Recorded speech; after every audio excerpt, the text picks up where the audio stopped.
My name is Virginia Goodbread. It is July 19th, 2022, and this is my final video presentation for my early childhood 23-22 class, Personnel Management with Professor Abercrombie. Today I'm going to be talking to you about conflict management in the workplace.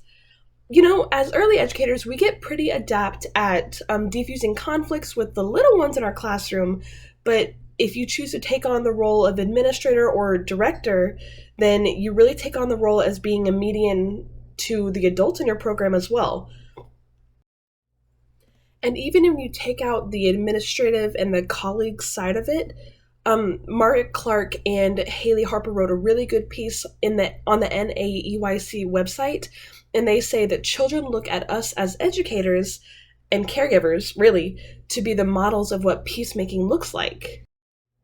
So, without further ado, here are the 6 steps that Kimberly Benjamin from the HR Daily Advisor recommends for conflict resolution between colleagues.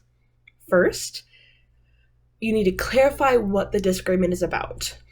This seems pretty self-explanatory, but some people might not be viewing the situation the same as the other.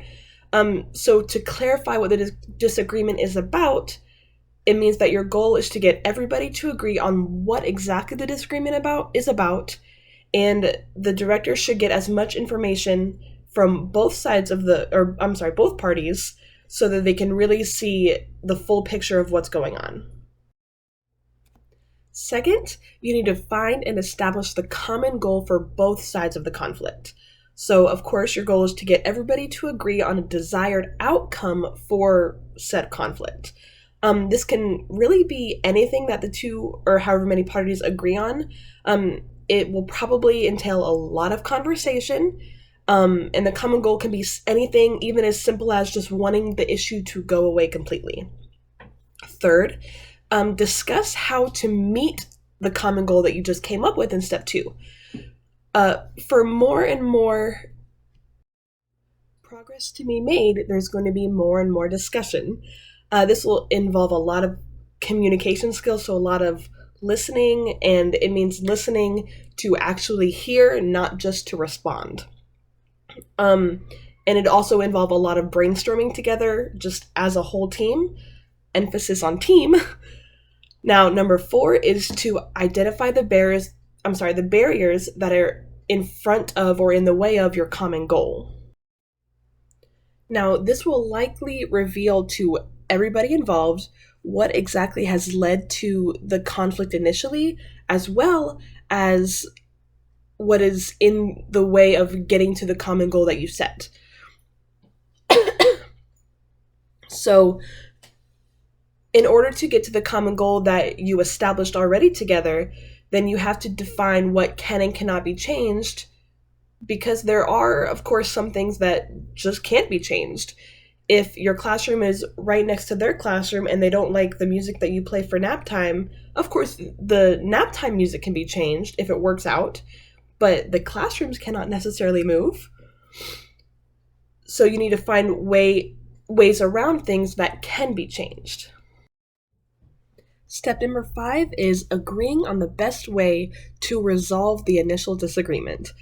Of course, both parties are going to have to be a part of coming to the best solution. That way it is the best solution for everybody.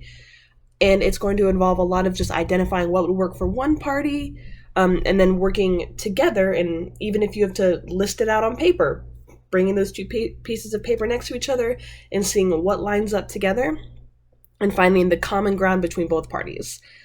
You need to also make sure to identify the root cause of the conflict, because if you don't find out exactly what the root cause is, then it's just going to rear its ugly head again in a couple of weeks. Now, finally, step 6 is to solidify whatever agreed upon solution that you guys have come up with, and to make sure that both sides know their responsibility for the solution.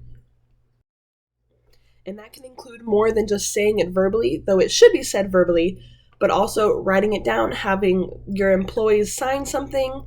Some key phrases to use, I think, would probably be things like, I agree to do A, B, and C, or I acknowledge that I have the responsibility for X, Y, and Z. While, of course, conflict resolution is the most ideal steps to take, the Bombeck Learning Center does clarify that there are also some situations in which conflict resolution will no longer be a viable option for everybody.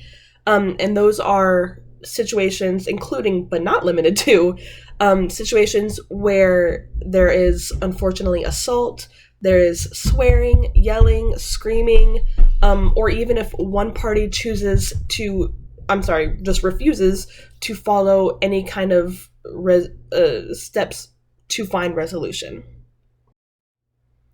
Thank you so much for listening, and I hope you have a good day.